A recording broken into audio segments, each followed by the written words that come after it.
بسم اللہ الرحمن الرحیم۔ السلام علیکم۔ بابا جی کے پاس ہر سوال کا جواب ہوتا تھا، ساہوکار صرف ایک سوال کا جواب چاہتا تھا، میں خوش کیوں نہیں ہوں؟ وہ 5 لفظوں کے اس سوال کی پوٹلی اٹھا کر بابا جی کی تلاش میں نکل کھڑا ہوا۔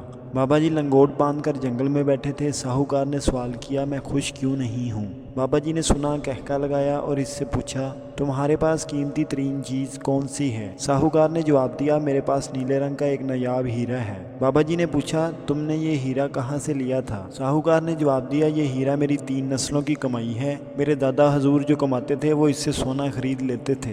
دادا اپنا سونا میرے باپ کو دے گئے، باپ نے جو کمایا اس نے بھی اسے سونا خریدا اور اپنے والد کا سونا جمع کر کے میرے حوالے کر دی۔ میں نے بھی جو کچھ کمایا اسے سونے میں تبدیل کیا، اپنی 3 نسلوں کا سونا جمع کیا اور اس سے نیلے رنگ کا ہیرا خرید لیا۔ بابا جی نے پوچھا، وہ ہیرا کہاں ہے؟ ساہوکار نے اپنی میلی کچیلی ٹوپی اتاری، ٹوپی کا اس پھاڑا، ہیرا ٹوپی کے اندر سلا